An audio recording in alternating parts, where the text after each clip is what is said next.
It's February in Michigan and it's 9 degrees outside, and we've only got a couple inches of snow on the ground, but that's enough to keep me off the bike. And let's talk about Big Trip Day 2 headed out west.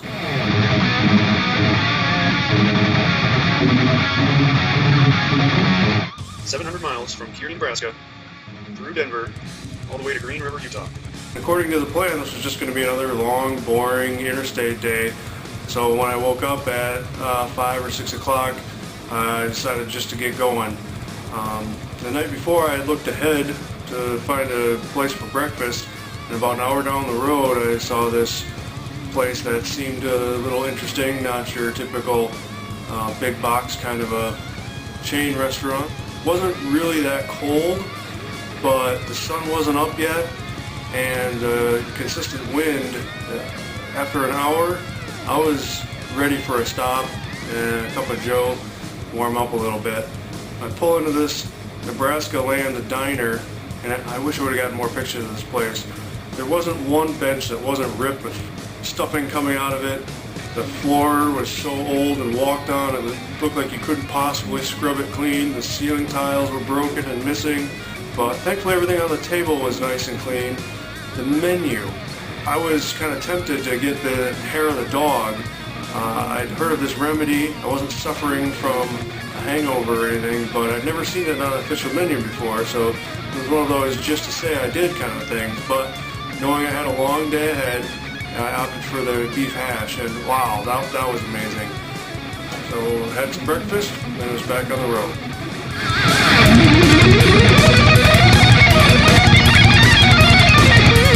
So back on the road, the sun was coming up slowly. It felt great to have a bit of warmth on my back while knocking down the miles.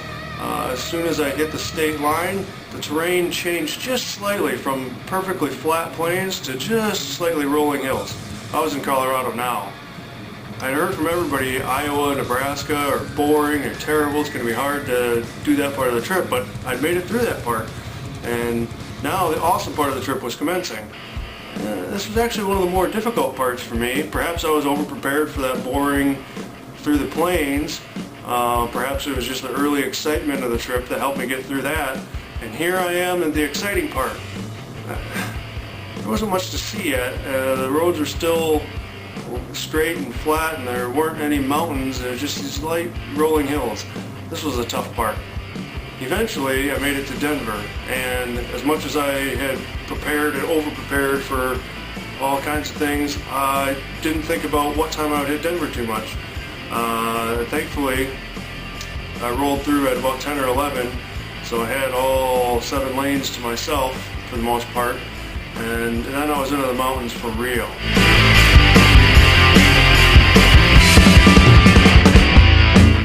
Here in the mountains, things got real exciting.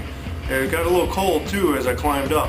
Stopping for a gear change, adding a sweatshirt to the mix, climbing more and more, passing cars on the side that were puking their coolant out, big trucks struggling up the hill.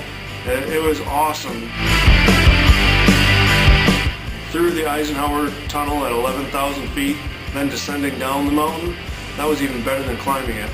I was well past the gumption trap here, and I don't want to get too zen on you, but I kind of felt like I was one with the motorcycle. Interstate speeds, expansion joints, tar patches, slight curves, it used to freak me out.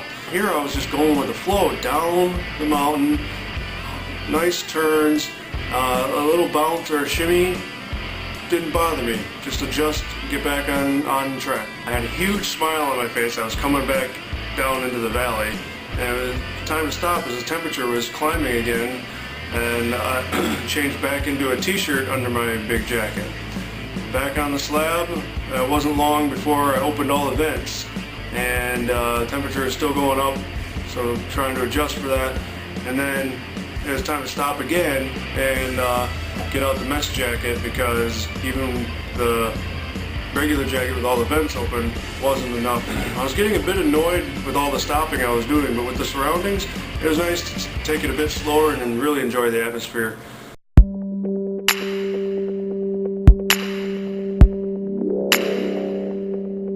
I was So here I ran into my first real traffic problem. A few weeks earlier there was a rock slide which had damaged the road, and there was construction to repair it. Squeezing down to one lane took some stop and go traffic for a little bit, and it was single file slow going before it opened up again. I don't think I lost any time, just a bit of a slowdown, but sitting still with no wind, I was very glad that I had stopped earlier and put on my mesh jacket. As much as I've despised interstates in the past, this interstate was pretty cool. Surrounded by mountains, following a river, lots of sweeping curves. I was loving it.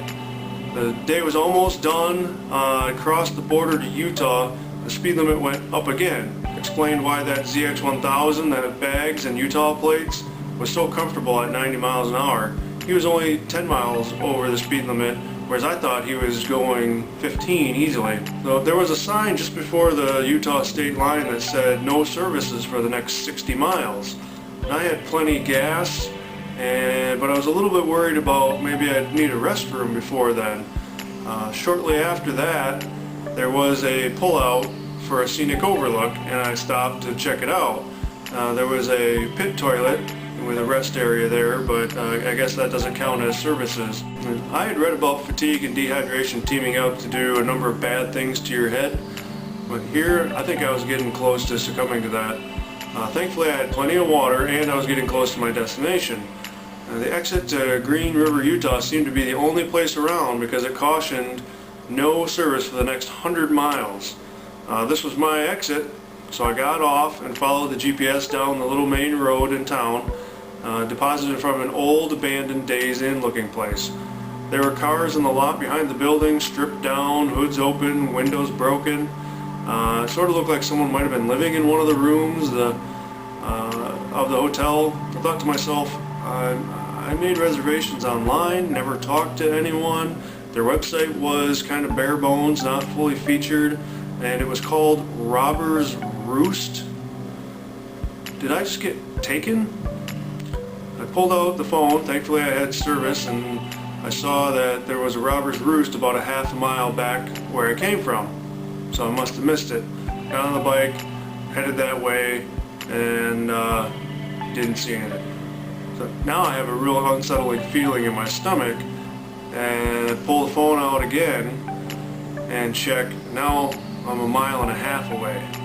So the GPS point was wrong. Then I misread the phone and thought I had passed it when I actually hadn't gone far enough.